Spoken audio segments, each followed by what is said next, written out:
দিনে দুপুরে পাথর মেরে মানুষকে হত্যা করে।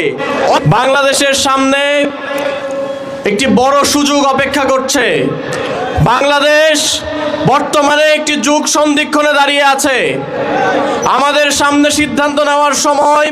আমরা গত 16 বছর ধরে যে জুলুম এবং নির্যাতন পার করে এসেছি, পিলখানা থেকে শুরু করে শাপলা, পরবর্তীতে জুলাইয়ের যে গণ আন্দোলনে আমাদের শহীদ ভাইয়েরা রক্ত দিয়েছে, গাজী ভাইয়েরা তাদের রক্ত দিয়েছে, সেই জুলুম নির্যাতন পার করে এসে আমরা কি ঠিক আবারও সেই জুলুম নির্যাতনের ভেতরে ঢুকতে চাই? ফলে আমাদেরকে সিদ্ধান্ত নিতে হবে। গণভোটে হ্যাঁ দেওয়ার মাধ্যমে আমরা ফ্যাসিবাদী যে ব্যবস্থা, সেই ফ্যাসিবাদী ব্যবস্থার চিরনির্মূল করব ইনশাআল্লাহ আগামী 12 তারিখে। আপনারা পারবেন তো? প্রিয় উপস্থিতি, আমাদের সামনে আরেকটি মহা সুযোগ অপেক্ষা করছে। সেটি হচ্ছে সৎ নেতৃত্ব নির্বাচনের। সারা দেশ এবং বিশেষ করে সন্দ্বীপবাসী অনেক নেতা পেয়েছে, কিন্তু সৎ নেতৃত্ব কি পেয়েছে? সৎ নেতৃত্ব পায়নি বলেই আজকে আমাদের অনেক অভিযোগের কথা শুনতে হচ্ছে। আমরা নিশ্চয়তা দিয়ে বলতে পারি, যদি এই বাংলাদেশ সৎ নেতৃত্ব পেত, এই বাংলাদেশের যত সম্পদ রয়েছে, যত রিসোর্স রয়েছে, সেটি দিয়ে এই দেশের যে উন্নয়ন, কাঙ্ক্ষিত উন্নয়ন, সেই উন্নয়ন করা সম্ভব হতো। কিন্তু দুঃখের সাথে আমরা লক্ষ্য করেছি, দুর্নীতি থেকে শুরু করে চাঁদাবাজির মতো বিভিন্ন অপরাধের সাথে জড়িয়ে এদেশের মানুষের যে স্বার্থ, সেই স্বার্থকে সবসময় ভুলুণ্ঠিত করা হয়েছে। আমরা 5 আগস্টের পরও এটি লক্ষ্য করেছি, যেই দলটি নিজেকে মজলুম হিসেবে দাবি করত এবং আসলেও মজলুম ছিল, সেই দলটি আবার জালেমের ভূমিকায় অবতীর্ণ হতে চলেছে।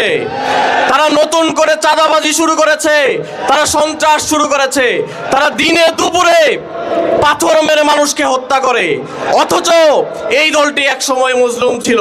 আমাদের আফসোস হয়, আমরা তাদেরকে আহ্বান করতে চাই, মাজলুম থেকে কখনো জালেম হয়ে উঠবেন না। জালেমদের পরিণতি আমরা দেখেছি। প্রিয় উপস্থিতি, আপনারা কি চান এদেশের যে ব্যাংকগুলো রয়েছে, সেই ব্যাংকগুলো আবার লুট হোক? আপনারা যদি না চান, তাহলে অবশ্যই আগামী 12 তারিখে আমাদের এই সিদ্ধান্ত নিতে হবে।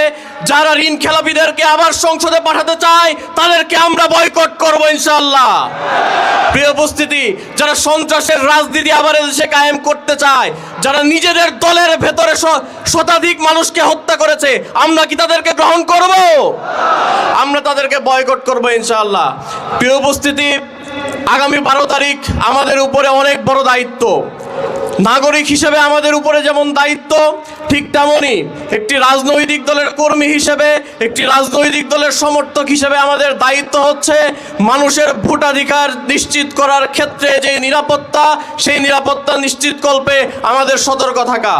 আগামী 12 তারিখে আপনারা মাঠে থেকে, সকাল থেকে সন্ধ্যা, মাঠে থেকে মাটি কামড়ে পড়ে থেকে সকল জনগণকে কেন্দ্রে নিয়ে এসে তাদের ভোটাধিকার নিশ্চিত করার যে দায়িত্ব, সেই দায়িত্ব পালন করে আগামী দিনের এই আসনে যিনি জামাত এবং 11 দলের মনোনীত প্রার্থী, তাকে আপনারা জয়ী করবেন, তার হাতকে শক্তিশালী করবেন, এই আশাবাদ রেখে কথা শেষ করছি।